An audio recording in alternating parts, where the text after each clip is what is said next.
할렐루야. 오늘도 새날을 주신 하나님을 찬양합니다. 오늘도 말씀으로 시작하는 이 하루 말씀 충만, 은혜 충만, 성령 충만하시기를 주님의 이름으로 축복합니다. 자, 오늘은 사도행전 5장 1절로 11절까지 말씀을 봉독해 드립니다. 하나님의 말씀을 경청하시기 바랍니다. 아나니아라 하는 사람이 그의 아내 삽비라와 더불어 소유를 팔아 그 값에서 얼마를 감춤해 그 아내도 알더라. 얼마만 가져다가 사도들의 발 앞에 두니 베드로가 이르되 아나니아야, 어찌하여 사탄이 내 마음에 가득하여 내가 성령을 속이고 땅값 얼마를 감추었느냐. 땅이 그대로 있을 때에는 내 땅이 아니며 판 후에도 내 마음대로 할 수가 없더냐. 어찌하여 이 일을 내 마음에 두었느냐. 사람에게 거짓말한 것이 아니요 하나님께로다. 아나니아가 이 말을 듣고 엎드려져 혼이 떠나니 이 일을 듣는 사람이 다 크게 두려워하더라. 젊은 사람들이 일어나 시신을 싸고 메고 나가 장사하니라. 3시간쯤 지나 그의 아내가 그 일어난 일을 알지 못하고 들어오니 베드로가 이르되 그 땅 판값이 이것뿐이냐 내게 말하라 하니 이르되 예 이것뿐이라 하더라. 베드로가 이르되 너희가 어찌 함께 꾀하여 주의 영을 시험하려 하느냐. 보라, 내 남편을 장사하고 오는 사람들의 발이 문 앞에 이르렀으니 또 너를 메어 내가리라 하니 곧 그가 베드로의 발 앞에 엎드려져 혼이 떠나는지라. 젊은 사람들이 들어와 죽은 것을 보고 메어다가 그의 남편 곁에 장사하니 온 교회와 이 일을 듣는 사람들이 다 크게 두려워하니라. 아멘. 오늘도 이 말씀을 통해 우리에게 주시는 하나님의 음성을 듣게 되기를 바랍니다. 성령 충만한 사도들이 복음을 전하면서 많은 사람들이 예수님을 믿게 되었죠. 그러면서 자연스럽게 신앙의 공동체가 형성이 되었습니다. 그런데 이 공동체의 사람들은 모이기에 힘쓰고 모일 때마다 하나님을 찬미하고 서로 물건을 네 것 내 것 없이 필요에 따라 나누면서 아주 독특한 사랑의 공동체를 이루게 되었습니다. 그 안에서 가난한 자, 고아와 과부된 자는 서로 돕고 섬기며 이렇게 아름다운 좋은 전통이 세워져 가고 있었던 것이죠. 자, 이를 위해 일부 돈이 있는 사람들은 자신이 가진 땅을 팔아서 교회에 헌금하는 경우도 있어서 교회가 더욱 가난하고 연약한 자들을 돕는 일에 힘을 낼 수가 있었던 거죠. 대표적으로 바나바 집사가 모든 재산을 팔아 교회에 헌금하면서 교회가 재정적으로 큰 힘을 얻게 되었고 더 많은 어려운 이웃들을 돌볼 수 있게 되었습니다. 그와 동시에 사심 없이 주님께 모든 것을 바치는 바나바 집사를 온 성도들은 존경과 사랑으로 대하게 되었습니다. 자, 이런 상황에서 이제 새롭게 이루어진 이 교회라고 하는 공동체의 본질이 뭐냐? 다시 말해 교회가 인간적인 지도력의 산물이냐 아니면 성령의 주권적인 사역의 산물이냐라고 하는 것을 묻게 만드는 한 사건이 벌어졌는데 그것이 바로 오늘 우리가 읽은 아나니아와 삽비라 사건입니다. 바나바가 재산을 팔아 헌금하는 이 모습이 부러운 사람이 바로 아나니아와 삽비라였습니다. 그들은 바나바가 전 재산을 헌금하는 과정에서 성령께 어떻게 그들을 감화시켰고 어떻게 성령께서 그들을 기쁨으로 헌금하게 했는지, 헌금한 이후에 그들의 삶은 얼마나 더 거룩하고 성결해졌는지를 좀 더 면밀하게 생각해 보았다면 좋았을 텐데 아나니아와 삽비라는 그보다는 겉으로 드러난 모습, 와 헌금을 하니 사람들이 칭송해 주는구나, 인정받는구나, 이런 걸 보면서 그게 너무 좋아 보였던 모양입니다. 부러웠던 것 같아요. 그래서 그들도 사도들에게 자신들의 전 재산을 팔아 헌금하겠다 약속을 하게 됩니다. 실제로 재산을 팔아 일부는 남겨두고 나머지를 사도들 발 앞에 두게 되었죠. 여기까지는 사실 문제는 없어요. 그런데 그들이 마치 판값 전부를 바친 것처럼 거짓으로 말하고 행동했던 것이죠. 다행히 이들의 악한 행동은 예루살렘 교회의 영적 감독자인 사도 베드로의 거룩한 통찰망에 포착이 됩니다. 베드로는 아주 단도직입적으로 아나니아와 삽비라에게 무슨 이유로 일부를 바치고 전부를 바친 것처럼 행동했고 하나님의 교회를 또 하나님을 속이려 했는지 질문하게 됐죠. 어느 누구도 이들에게 땅을 팔아 헌금하라 강요하지 않았습니다. 판값의 일부만 바쳤다고 비난할 사람 아무도 없습니다. 왜 이런 거짓말을 해야 했을까 물어본 거죠. 베드로는 이 거짓말이 사람들에게 향한 거짓말이 아니라 거룩하신 하나님을 향한 거짓말이라는 것을 강조했습니다. 4절에 보시면 땅이 그대로 있을 때에는 내 땅이 아니며 판 후에도 내 마음대로 할 수가 없더냐. 어찌하여 이 일을 내 마음에 두었느냐. 사람에게 거짓말한 것이 아니요 하나님께로다 그랬습니다. 이 아나니의 행동은 하나님의 거룩한 인격적 현존에 대한 모독이었습니다. 그들의 거짓말은 곧 성령에 대한 직접적인 도발이었습니다. 근데 여러분 마가복음 3장 29절에 보면 사람의 모든 죄와 모든 모독하는 일은 사하심을 얻되 누구든지 성령을 모독하는 자는 영원히 사하심을 얻지 못하고 영원한 죄가 되느니라 그렇게 말씀하지 않았습니까? 베드로는 아나니아의 행동이 지금 거짓의 아비인 사탄이 아나니아의 마음에 들어가서 성령을 속이고 성령을 모독하고 있다라고 판단한 것입니다. 이 죄는 사함을 받을 수가 없는 거예요. 3절에 보시면 베드로가 이르되 아나니아야 어찌하여 사탄이 내 마음에 가득하여 내가 성령을 속이고 땅값 얼마를 감추었느냐 그랬습니다. 결국 이 사건은 아나니아와 삽비라가 사도들의 권위에 도전한 것이 아니라 사탄이 예수 그리스도의 주권에 도전한 사건이었죠. 교회는 예수 그리스도께서 주권적으로 이끄시는 공동체가 아닙니까? 그런데 사탄이 아나니아와 삽비라를 통해 그리스도의 주권을 무너뜨리고 교회를 사탄의 지배 아래 두기 위해 지금 공격하고 있는 것이죠. 자, 이러한 엄중한 영적 공격에 대해 사도 베드로가 성령에 충만하여 그들을 질책했고 아나니아와 삽비라는 즉시로 혼이 떠나가 버리고 말았습니다. 이 장면을 보면서 많은 사람들은 하나님의 심판이 너무 즉각적이고 감정적이고 가혹한 것 아니냐 이런 생각을 하곤 합니다. 왜냐하면 보통은 이제 이런 일들이 있을 때 과연 이게 사실인지 진상조사하고 처음에는 개인적으로 권면하고 교회가 공적인 권위를 가지고 회개할 기회를 주고 그래도 회개하지 않으면 교회에서 파문해버리면 되는 거거든요. 근데 그런 과정들이 다 생략되어 있고 즉각적으로 생명을 빼앗아가 버리니까 보는 우리도 굉장히 당황스럽지 않을 수가 없습니다.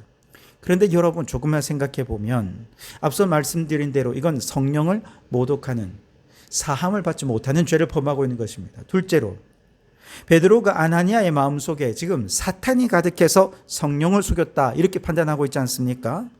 이건 무엇을 말하냐 하면 사탄의 역사라면 회개할 기회가 없다는 것을 말하는 것입니다. 왜냐? 사탄은 회개할 줄 모르는 자이기 때문에 그렇죠.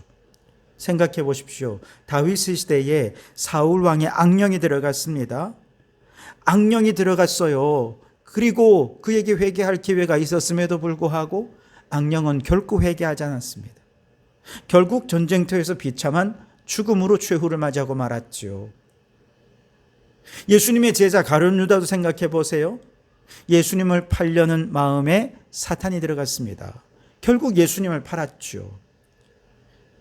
그런데 예수님께서 그에게 계속해서 회개할 기회를 주고 마음을 돌이키려 노력했지만 사탄이 마음을 지배하고 있으니까 회개할 수가 없었어요. 그 결과는 가룟 유다의 자살이었죠. 거라사의 귀신 들린 자 마찬가지입니다. 예수님께서 군대 귀신을 향해 그에게서 나오라고 꾸짖었을 때에 군대 귀신은요 어떻게든 자신들을 여기서 나가긴 할 텐데 저 돼지들에게 들어가면 안 되겠냐 허락을 받았습니다. 그리고는 돼지떼 2,000마리 속에 들어가서 돼지떼와 함께 바다에 빠져 죽었습니다. 아니 예수님께서 그들을 책망했을 때 귀신들이 회개하면서 주님 용서해 주십시오 회개합니다 이렇게 못하는 것이 사탄이요 귀신이라는 것입니다. 한마디로 사탄은 죽음으로 저항하면 저항했지 결코 회개하지 않는 속성이 있다는 것입니다. 자, 아나니아와 삽비라 역시 베드로의 최후 통첩과 같은 심판을 듣기 전에 어떤 모양으로든 회개할 기회는 있었을 겁니다. 그럼에도 불구하고 그들은 거짓으로 자신들을 방어했고 회개할 기회를 스스로 걷어차버린 채 죽음으로 하나님께 저항하는 길을 택한 것이죠.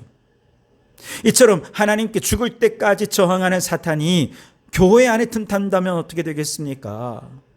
교회를 분열과 갈등으로 어지럽히면서 하나님께 저항하고 말 것입니다. 그렇기 때문에 절대로 사탄이 교회 안에 틈타지 못하도록 예수 그리스도의 영적 권위와 주권이 온전히 설 수 있도록 교회는 영적으로 깨어 있어야 되는 것입니다. 또 한 가지, 이 사건은요, 성령 충만한 교회도 사탄의 도발의 대상이 될 수 있다는 것을 말해줍니다. 여러분, 아나니아와 삽비라가 초신자였다면 자신의 모든 재산을 팔아 헌금하겠습니다 했겠습니까? 이들은 교회 안에도 중견신자들이었다는 거죠. 이렇게 교회의 중견신자요, 때로는 영적 지도자들인 이들이 누구보다 영적으로 깨어 있어야 함에도 불구하고 사탄의 틈타고 말았다는 것이죠. 사탄은 항상 인간의 마음을 점령해서 하나님께 도전하고 저항하게 만듭니다. 사탄에게 점령당한 사람은요, 교회 공동체를 분열시키고 갈등하게 만드는 요인이 되는 것입니다. 특별히 사탄이 어떤 사람을 지배하는 방식은요, 가장 먼저 그 사람의 연약한 부분을 노립니다. 그 연약한 부분을 집요하게 공격해서 마음에 상륙한 이후 진지를 구축하고 개인의 삶을 조금씩 지배해 들어간다는 것이죠. 마치 6.25 때 유엔 연합군이 인천 상륙 작전을 통해서 인천항으로 상륙한 이후에 낙동강 유역까지 내려왔던 북한 군들을 하나둘 몰아내고 남한 전역을 수복했던 것처럼 사탄도 한 사람의 가장 연약한 부분을 상륙 거점으로 삼습니다. 예를 들어 거짓말 잘하는 사람은 거짓말이라고 하는 것을 통해 그 마음에 상륙합니다. 아주 이기적인 사람은 이기적인 마음을 통해, 혹은 물질에 욕심이 많은 사람은 물욕을 통해 상륙합니다. 어떤 사람은 열등감이 있거나 감정의 기복이 있거나 증오와 분노를 잘하는 사람들, 각각 사람들마다 연약한 부분들이 다 있지 않습니까? 그런 사람이 없는 사람은 없어요. 다 연약한 부분이 있는데 사탄은 그 부분을 기가 막히게 포착을 하고 마치 상륙작전을 벌이듯이 그곳을 끊임없이 공격하는 것이죠. 그리고 일단 마음속에 상륙하고 나면 사탄은 점점 그의 생각과 의지와 감정과 언어를 향해 점점 잠식해 들어가서 그 사람 전체를 지배해버리는 것입니다. 아나니아와 삽비라는 자신의 실제 모습보다 더 의롭고 더 희생적이고 더 착한 사람인 것처럼, 실제 모습보다 더 믿음이 좋은 사람인 것처럼 가장하고 꾸미는 위선이라고 하는 것이 그 마음의 상륙 작전의 거점이 되었습니다. 사탄이 이를 통해 상륙했고 위선이 탐욕으로, 탐욕이 불순종으로 점점 그들의 온 마음과 생각을 지배해 들어가면서 사탄의 종로를 타는 자들이 되고 말았던 것이죠. 교회 공동체 차원에서 보면 아나니아와 삽비라는 성령 충만한 교회, 예루살렘 교회에 사탄이 상륙하는 상륙 지점이었습니다.